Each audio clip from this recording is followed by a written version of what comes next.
하나님 말씀 보겠습니다. 하나님 말씀은 마가복음 6장 45절에서 46절 두 절 말씀입니다. 예수께서 즉시 제자들을 재촉하사 자기가 무리를 보내는 동안에 배 타고 앞서 건너편 벳세다로 가게 하시고 무리를 작별하신 후에 기도하러 산으로 가시니라. 아멘. 오병이어의 기적을 베푸신 후에 오늘 본문에서 예수님은 급히 무리를 떠나십니다. 45절 말씀을 보면 예수께서 즉시 제자들을 재촉하사 자기가 무리를 보내는 동안에 배 타고 건너편 벳세다로 가게 하시고, 왜 예수님께서 즉시 무리를 떠나신 것이겠습니까? 그 이유에 대해서는 마태복음 14장에 자세하게 기록이 되어 있습니다. 사람들이 보리떡 5개와 물고기 2마리로 장정만 5,000명인 그 수많은 사람들이 먹고도 남을 정도의 기적을 목격했습니다. 그러고 난 다음에 이 많은 사람들이 예수님을 억지로 왕으로 삼으려고 했기 때문입니다. 가만히 생각해 보면 백성들, 사람들의 생각 속에는 이 예수님만 왕이 된다고 한다면 농사를 지을 필요도 없고 수고롭게 뭔가를 할 필요도 없습니다. 이것뿐입니까? 병든 사람이 낫게 되고 심지어는 죽은 사람도 살리십니다. 이 예수님만 왕이 된다고 한다면 자신들의 삶 속에, 백성들의 삶 속에 그 어떤 어려움도 없다라는 생각이기 때문에 예수님을 왕으로 삼으려고 했다는 겁니다. 그런데 우리가 이 장면에서 깊이 생각해 볼 문제가 있습니다. 오늘날 우리 기독교에서 때때로 이 기독교 부분에 기복적인 신앙이 가미되어 있다라는 말을 자주 합니다. 복을 빌고 예수를 믿으면 기도하면 뭐든지 다 이루어지고 아픈 것도 다 낫고 필요한 것도 기도하면 다 얻게 된다. 그래서 우리는 기도를 한다. 이것은 분명 기복적인 신앙이 들어와 있는 것입니다.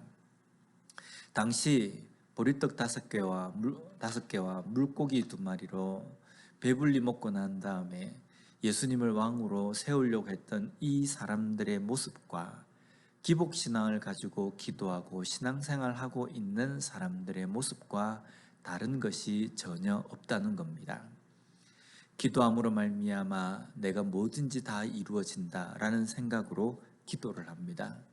그런데 기도에서 만약에 이루어지지 않으면 내 기도의 정성이 부족했구나라고 생각합니다. 이것은요, 다른 타 종교의 복을 빚는 그러한 모습과 똑같다는 겁니다.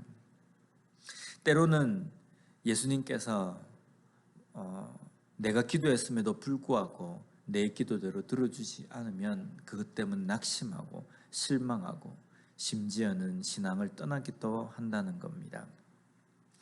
예수님께서 이 땅에 오신 목적이 우리의 병을 낫게 하시고 또 죽은 사람을 살리시고 보리떡 5개와 물고기 2마리로 수많은 사람들을 먹이시기 위해서 예수님께서 육신의 몸을 입고 이 땅에 오셨습니까? 우리는 그것을 잊지 말아야 합니다. 예수님께서 이 땅에 오신 목적은 우리 영혼의 문제, 해결되지 않는 우리의 죄악의 문제를 해결해 주시기 위해서입니다. 우리를 구원하셔서 다시금 하나님의 자녀로서 회복시켜 주시기 위해서 이 땅에 오셨다는 겁니다. 그래서 우리는 하나님 앞에 기도할 때에도 이 문제를 위해서 기도해야 합니다. 영혼 구원의 문제, 내가 구원받은 것에 대한 그 은혜에 감사하는 문제, 지금도 우리 주변에 복음을 듣지 못해서 죽어가는 영혼들을 위한 문제, 이것이 우리의 기도의 중심이 되어야 된다는 겁니다. 이런 모습이 당시 사람들과 다르지 않기 때문에 우리는 분명 우리의 모습이 보리떡 5개와 물고기 2마리로 배불리 먹고 더 배불리 먹기 위해서, 더 편안한 삶을 위해서 예수님을 왕으로 세우려고 하는 모습과 뭐가 다른지를 우리는 냉철하게 생각해 봐야 된다는 겁니다. 이런 사람들을 예수님은 즉시 떠나셨다라고 말씀합니다. 여기에 즉시 그리고 재촉하사라는 부분은요, 곧바로 강제로 제자들로 하여금 사람들을 떠나게 하셨다라고 이렇게 해석할 수 있습니다.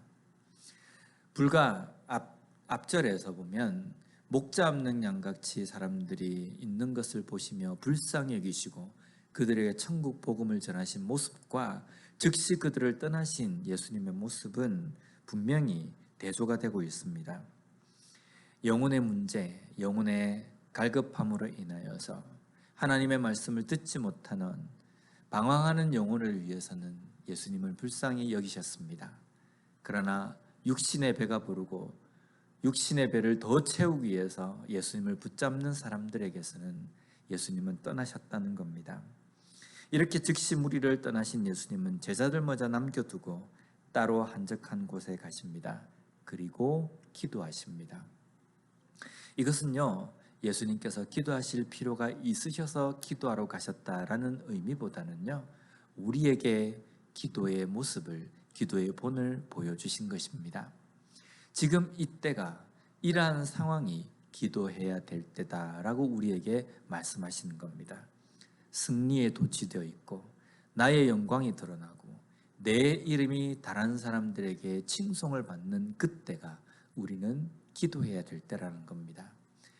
내 인생에 풀리지 않는 문제들, 내 인생에서 힘든 상황들, 이때에만 우리가 기도해야 될 때가 아니라 내 이름이 드러나고 승리에 도취되고 영광에 마비되어지는 그 순간이 우리는 기도해야 될 때입니다.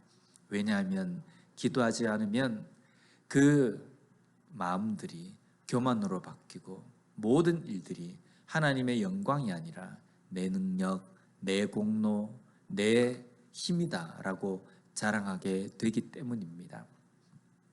예수님께서는 한적한 곳에 가셔서 기도하셨습니다. 우리도 마찬가지입니다.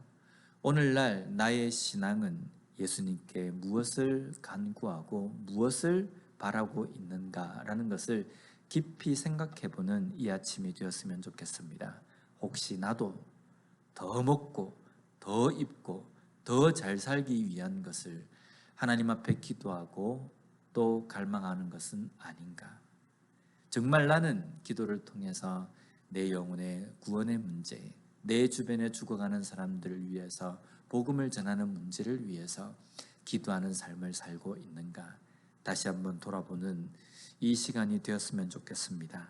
또한 내 삶에서 내 이름이 드러나고 내 영광이 나타나려고 할 때에 기도함으로 말미암아 하나님의 영광을 가리지 않는 삶을 사는 우리가 되었으면 좋겠습니다.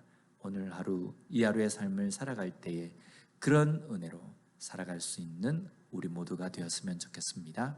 기도하겠습니다.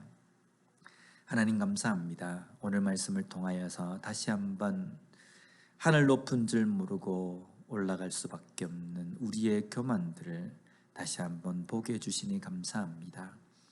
분명 우리에게 주신 여러 가지 것들은 우리로 하여금 하나님께서 허락한 것이기에 내가 한 것이 아님을 저희들이 잊지 말아야 하는데 때로는 잊고 그것이 내가 한 것인 양 교만해서 승리의 도취가 되어서 살아갈 때가 참 많이 있습니다. 하나님, 이 땅의 삶을 살아갈 때에 하나님의 영광의 자리에 앉지 않게 하여 주시고 하나님의 영광을 가리는 삶을 살지 않도록 주님 붙들어 주시옵소서. 또한 예수님을 향하여서 또 하나님께 기도하는 것들이 우리가 더 잘 먹고 더 잘 살고 또 아프지 않고 평안하게 살기 위하여서 간구하는 것이 되지 않도록 도와주시옵소서.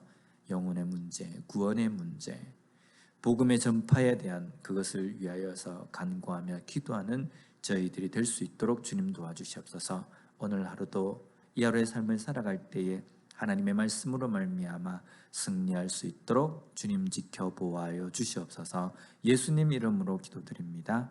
아멘.